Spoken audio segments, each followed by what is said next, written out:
Okay, so this week, it's week 11. If I do my math right, I think after today, there's only 7 classes left. Yeah, yeah.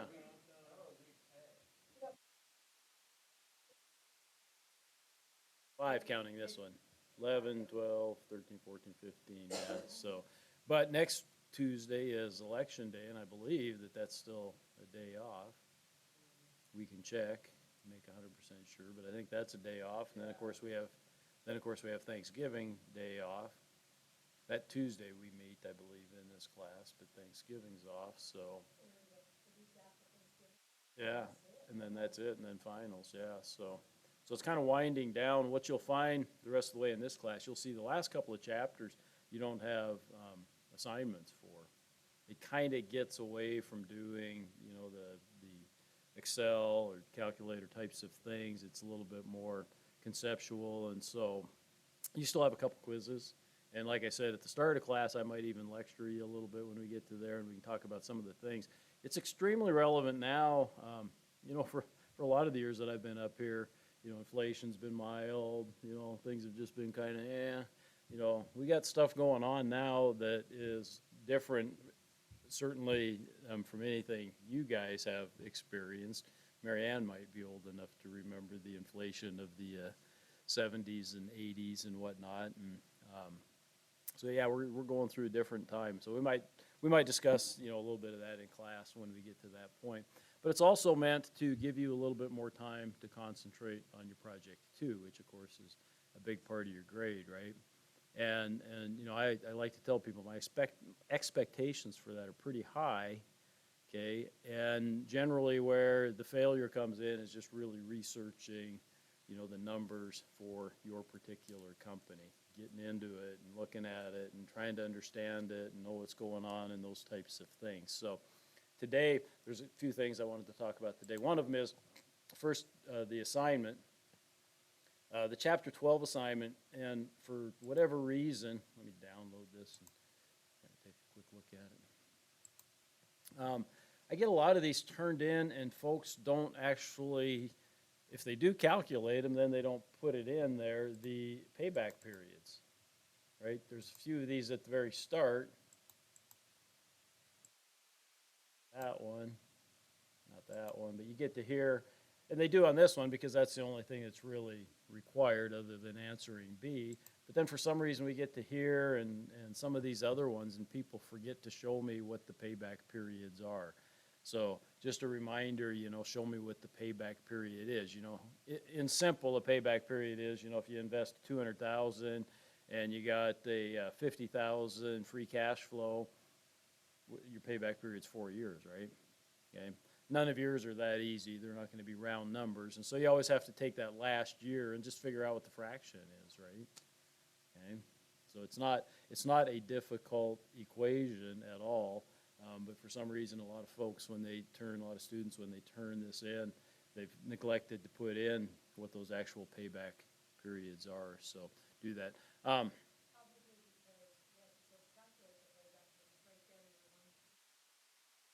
The dollar amounts, yeah.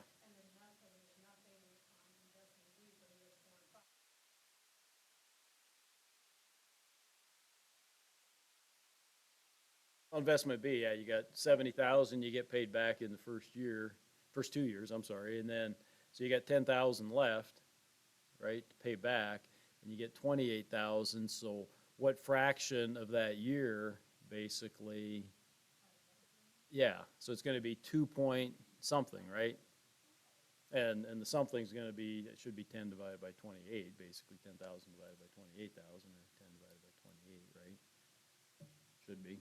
So not quite 1/3, something like that. That's off the top of my head, so don't take my word for that. Do the calculations, right? Okay, so just make sure you put those in there. I don't think there's anything else that's really tricky. Like this one, it asks several questions, and the first one is calculate the payback period. Make sure you give me what the payback period is, okay? We had one might be really easy. Investment, because your cash flow, your investment's 20,000 and your investment B, so the payback period's 1. Well, I did give you one that's easy. And it's less than 1 then for A, right? Okay. Okay, that's kind of all I wanted to hit on that, just make sure you guys follow that. Then we are on project 2, and I think the outline is due this week, okay? And what I'd like to see, and let me give you I got a couple of examples here, so let me pull these up. I'd like to see enough information in here that I get a sense of where you're going with your research, okay? So I'm hoping that by now you've already taken a look at your company, you've taken a look at the numbers, those types of things. Okay, so when you get to the finance section, you can give me some ideas about where you're going. But an outline is an outline. I found, for whatever reason, I found that students don't use a lot of outlines anymore, okay? And I've always kind of thought for writing a paper, it can be kind of nice. Go back also to the beginning, I think the introduction, and I put in there what you're going to have in this assignment, right? You're going to tell me about the history of the company, briefly, okay? You're going to tell me about the industry that it competes in. You know, Walmart competes in retail, you know, general retail, right? Something like that. And that Seeking Alpha, I think, tells you a lot of that too. You're going to tell me about the strategy that the company employs, okay? I'm a believer that there's 2 basic strategies. Either you're low cost or you're a differentiator. You could break that into some other things. You know, there are niche differentiators, for example, okay? But for the most part, it should be one of those 2 strategies, right? Again, Walmart's a low-cost provider, right? Costco's a low-cost provider, okay? Just because that's their main strategy, it doesn't mean it's mutually exclusive, you know? We could all look at Costco and say they do a lot of things to differentiate themselves too, don't they? Yeah, I mean, just the way they sell their products, you know, their little food court, different things like that. So, so you talk about the strategy, but there should only be about 1 paragraph for each of those, and that should all be in your outline, okay? First, your outline is going to start with the introduction, right? You have to have an introductory paragraph. Then you have to have those 3 things that I've talked about, okay? The history of the company, the industry it competes in, its strategy. And then you need to have the part that's the meat, right? The finance part. Okay, that's the meat of your paper. That's going to take up, you got a 5-page paper, that should take up better than 2 pages, right? Okay, and then you're going to have a conclusion. Okay, and I may repeat this 20 times before the end of the class, but make sure in your introduction that you tell me what you're going to tell me. Okay, you should briefly say, this paper is going to tell you about, you know, the history of XYZ company, the industry that it competes in, its strategy. I'm going to give you a detailed financial analysis, and in the end, I'm going to make a recommendation. Okay, and then in the conclusion, make sure you tell me what you told me. Right? Again, I have reviewed, it can be very simple. You can do it in 1 sentence, you can do it in a couple sentences. You know, your introduction and your conclusion just needs to have a summary of those things. Again, it can be very simple. You can make it a little more complex if you want, but make sure that's in there. That's the,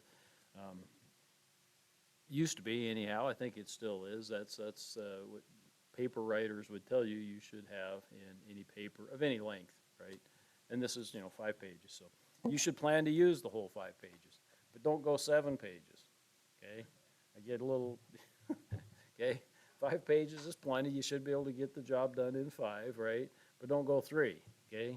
You know, it should be 4.5. If you go a couple sentences over 5, I'm probably not going to get too upset. I throw in here a few examples of some outlines.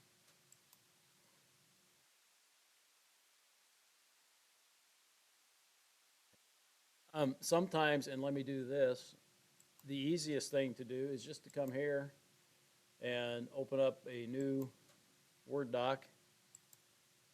Okay, you can come up here, you can put a heading on that if you want to, but if you do this and you just go, okay, my first thing is going to be the capital I, right, Roman numeral 1 dot, boom, okay, then if I type something in there, I hit my enter, it automatically does that. If I hit my tab, then it automatically puts in, okay? So you can do your outline just using the basic Word doc. Question?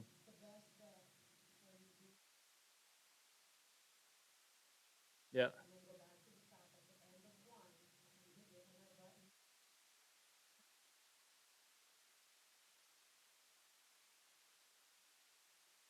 You can, Because if yeah. you do it like that, and then you push, It'll give you B, what you can and then do you there, gotta redo it. you can hit Shift though and Tab here. Okay? So if you get there and you gotta get back to that two, then you just hit Shift and Tab, and it takes you back there. And it would keep going, right? So you type something in there, boom, then you do a tab, and it does A, so you do that. If you wanna go another indentation, another tab takes you in there, right? Okay. So it's relatively, the basics of an outline are pretty simple, and Word does a lot of that for you. So, okay, use one of those formats, but make sure you put all those things in there. So, again, an outline, you don't need to give me the full paragraph that you're going to write for the history, but put enough stuff in there. I kind of know where you're going. Walmart opened in 1952 in Bentonville, Arkansas. Became public in, that's A, B, as it went public in 1978, whatever the case is, I don't even know, right? And, just some of those highlights that you're gonna have in there. Two, industry that it competes in, general retail, boom, boom, boom. Okay, anybody got any questions about that? I guarantee you that for practically everybody, what I'll write back and your feedback's gonna be, I wish you'd have given me a little more information on the financial side so I would know where you're going with this, so, okay?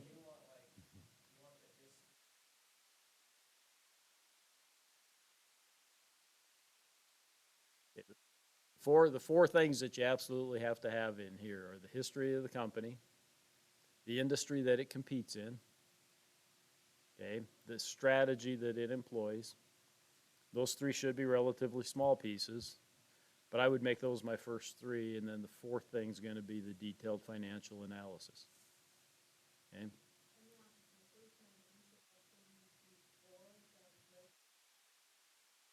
Your introduction should be the first thing. No, Oh. I mean, you want Oh. to submit it before. Yep, that's gonna be the next assignment, is after the outline assignment, then you're gonna write the introduction and the conclusion. And again, Well, how do we know what that is? basically, because you're gonna tell me what you're gonna tell me, right, in the introduction. But we don't know what we're gonna tell you. Yeah, you do in basic, and if you change it, some of the words or whatever, I just wanna make sure that you've got the stuff included in the intro that you need to have included in there. And by this point, you should be well enough along that you can put some stuff in there. If you haven't yet reached the point where you can make a recommendation, that's fine. If when you do that introduction and conclusion assignment, you say, hey, I haven't made a recommendation yet, I'm not there yet, that's fine. Okay, I'm not gonna be critical of that yet, because maybe you wanna do a little more detailed research. Okay, so what should be in the financial portion of this, right? Because that's the biggest part. Often I tell folks, break it down either chronologically or by statement. Okay, and what do I mean by that? Well, you can go back, 5, 10 years, whatever, however far back you want to go in terms of the financials, and say this is what was going on in 2012, or 2000, maybe just 5 years. This is what was going on in 2017 or 18. This is what was going on in 2019. So you can break it down like that if you wish, and you could then each year too break it down by statement, right? So in 2018, here's what the balance sheet looked like, here's what the income statement looked like, here's what the cash flow looked like, here's what the equity looked like, okay? Or make your overall financial statement broken down by those various statements, okay? So you start with saying, here's the detailed financial analysis. Let's take a look at the income statement. This is what's gone on with the income statement since 2018. And you discuss it, You're looking for things too, how do I want to put that? I often say, I think Costco would be one of the most boring companies to write about, because they're just consistently good. If you look at their financial statements year after year after year, they don't change a whole lot, okay? And I'm looking for things, that are maybe a little bit out of the ordinary in your particular company. And that's what I hate, if I'm reviewing your paper, because I always call up your company. I get them there, I'm looking at their statements, sometimes their annual reports and whatnot. And I'm reading along and saying, they're talking about the income statement, and how come they missed, you know, this exceptional tax item that happened in 2020. You know, boom, it's right there. Why didn't they write about that exceptional tax thing that happened in 2020, you know? Because it should have been kind of obvious, right? And oftentimes you'll see that number, if you're just looking at that Seeking Alpha or the FINRA sites, you know, that I've given you, you'll see that number, but to figure out what happened, that's when you gotta open up the annual report and say, flip through a few pages and they'll have a little explanation. This is what happened in 2020, why we had an exceptional tax item or something like that, right? Why did a long-term debt jump way up in 2021? You know, if I'm looking at the balance sheet and all of a sudden I see long-term debt jumped up, you know, $5 billion or something like that, depending on the size of your company. Ooh, okay. I mean, that's going to jump out at me when I'm looking and reading your paper. And then if you don't have that in there, I'm like, wow, how come they didn't include that? Okay. And so you got to kind of, you know, look at your company. And this is a small enough class too, gosh. You know, while we're sitting here in class and you guys are working on that a little bit, come up and we'll take a look. And I may even throw some up here, some of your guys' companies up here, and we'll take a look at some of them and, you know, talk about some of those things as we get towards the end here so that you guys kind of know what I look for, you know. That said, don't forget the basics. I mean, it's absolutely necessary that you write and say, oh, look, at Costco sales have increased from, you know, 2018 to 2022. They've gone from 100 billion to 150 billion dollars, whatever the case may be. It's absolutely necessary that you write about some of those basic things, even though they're kind of boring, you know, but they need to be in there, okay?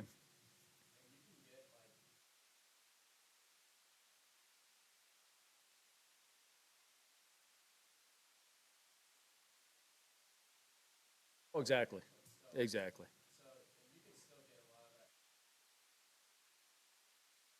Probably, yeah. You can get a lot of that information off the annual report. Like I said, Seeking Alpha. Maybe I'll finish here and we'll go take a look at one of those. Let me open that site up.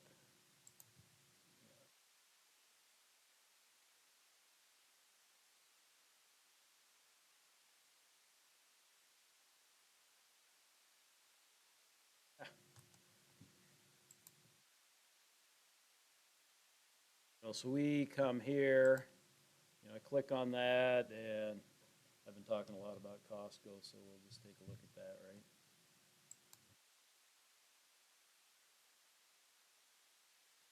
You know, under this, okay, this will be the same. It'll have all these headings for your company as well as mine, and so what's the industry that it competes in? Here it says the peers. Oh, okay. So the sector is consumer staples, is what they're calling it. That's the industry, then I guess we could say, or the industry here. That's the sector. The industry is hypermarkets and supercenters. Boom. Okay. Here's companies that it competes against. You know, my report on the industry is pretty much done, right? Not okay. I mean, here's the main competitors. You know, here's what Costco's position is. Here's their market cap compared to these other companies. Yeah, you know, other than Walmart, it's by far the biggest, right? Okay. They probably even have some things down here on their sales and whatnot. Yeah, it doesn't. So I said I'm done, but I'm not. I'm going to have to look up and see how their sales compared to like Walmart sales. Okay. Employees, you know, they're 304,000. Look at that, 2.3 million for Walmart. Although, look at that, this Carrefour, and I don't, even though it's a lot smaller, they got a lot of employees. I think that's a foreign company, if I'm not mistaken. European, if I'm not mistaken. Might be able to.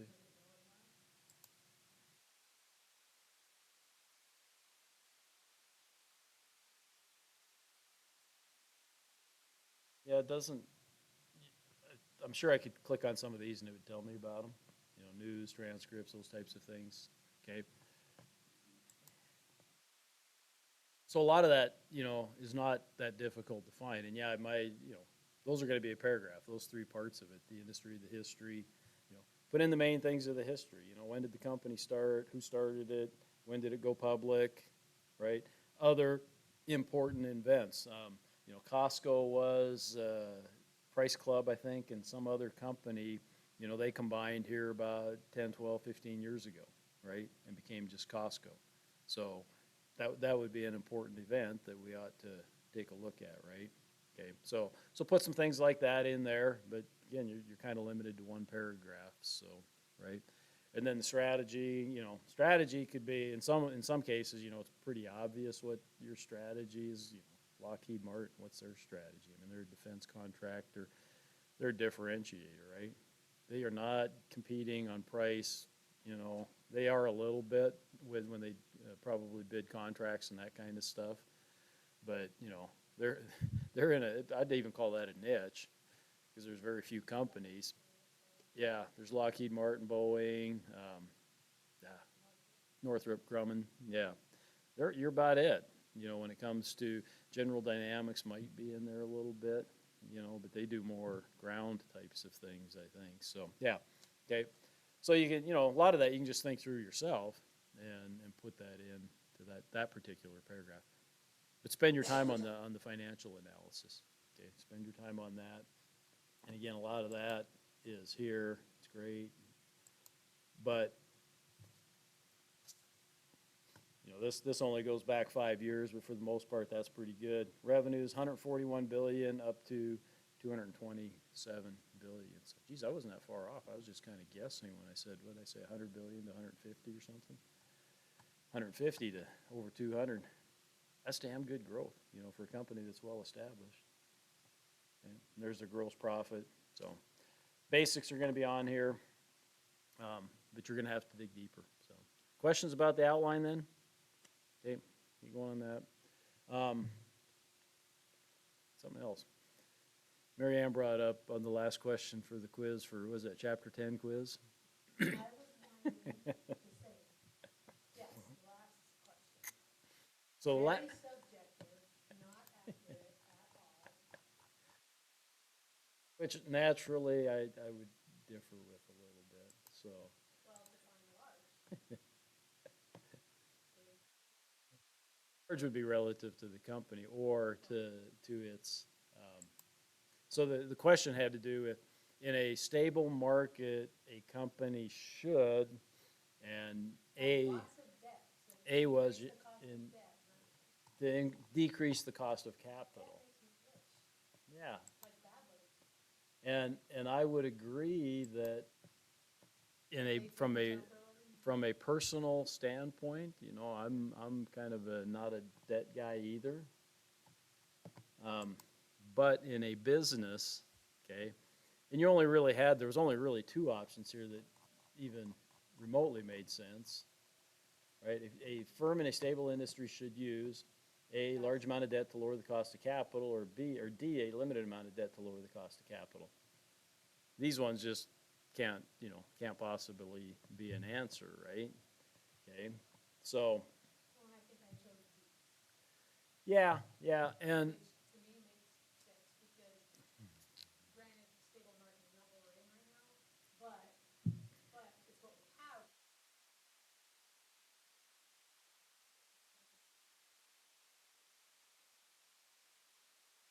So interest rate at the bank in my savings account is 0.5%, but if I borrow for the car, $1,000, I have to pay them back 5%. That is not a good decision to go to the bank. It would be better to take it out of my savings account and put the payment back in my savings account. in a personal finance Works the class. same- works the same. Nah, as the businesses get bigger, and I think from personal finance standpoint, you're right, and even in small businesses, you're right, because they don't have the, well, a bit, I did email him and whine a little bit Yeah. about the phrasing of the question, and then I. well, it's a great question. A, because obviously. Yeah, but it's a great question that Mary Ann asks, and what do? Big businesses have a little bit more resiliency to bad times, right? If Apple takes on a large amount of debt, and again, it'd be relative to Apple's position, but let's say, let me take Microsoft a couple of years ago, when Microsoft's rating, there's only 3 or 4 or 5 companies in the whole world that are rated AAA, and Microsoft's one of them. The US government's rated AA minus or something like that. So Microsoft has a better credit rating than does the US government. I think Exxon is another one. Again, there's 1 or 2 others. Apple might be in there, I'm not sure. So, Microsoft could borrow money at 1.5 or 2% probably. Okay. Yeah. And Microsoft also had a lot of cash. Okay. So what do you do? Now, should you borrow money? And in this case, what they would, and they have been borrowing money and buying back stock.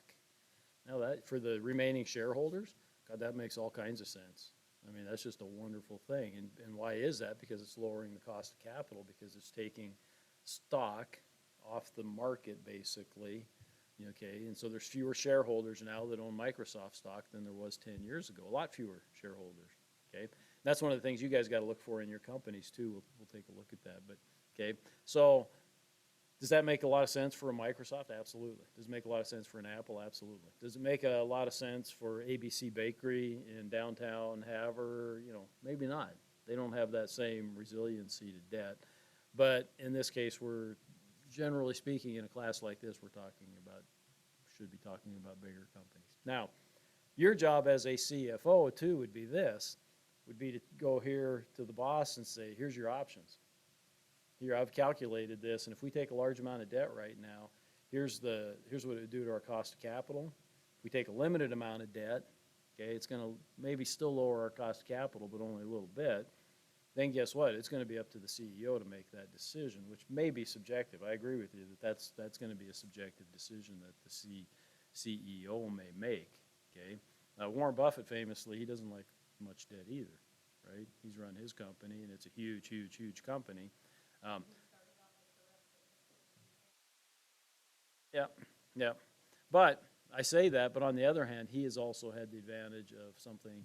He owns a lot of insurance companies. That's one of their biggest investments. And they have what's called float. And what float is, it's what, if you and I have a life insurance policy, right? I'm paying a premium every year, all the time, every month actually, paying its premium for life insurance. But guess what? Warren doesn't have to pay off on that until I die. Okay, and so he gets to hang on to that money and invest it. So while he doesn't like a lot of debt, technically his company has used, not debt, but they've used that float, to large advantage, obviously, because he's the best investor in the world. So he gets to take that money and invest it in things. So yeah, anyhow, that's getting to be a long story. So I don't disagree with you on a personal finance basis, but the right answer. The other argument you could make is that, a limited amount of debt to lower the cost of capital. If it's really a limited amount, it's not going to lower the cost of capital much, if at all. And so you could argue that D just kind of doesn't even fit necessarily. So. Okay. Well, by the way, there's a basketball game tonight at 5:30, right? Women's? That was on the schedule, but I haven't seen any. You, huh? You're not going?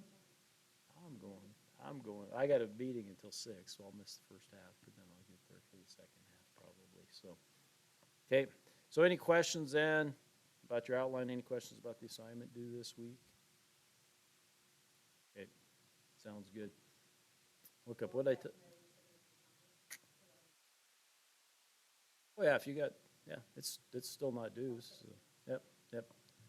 If you were one of those that didn't put in some of those, yep. Fix it and resubmit it. You got till Thursday, I think, is when it's actually due, so that's fine.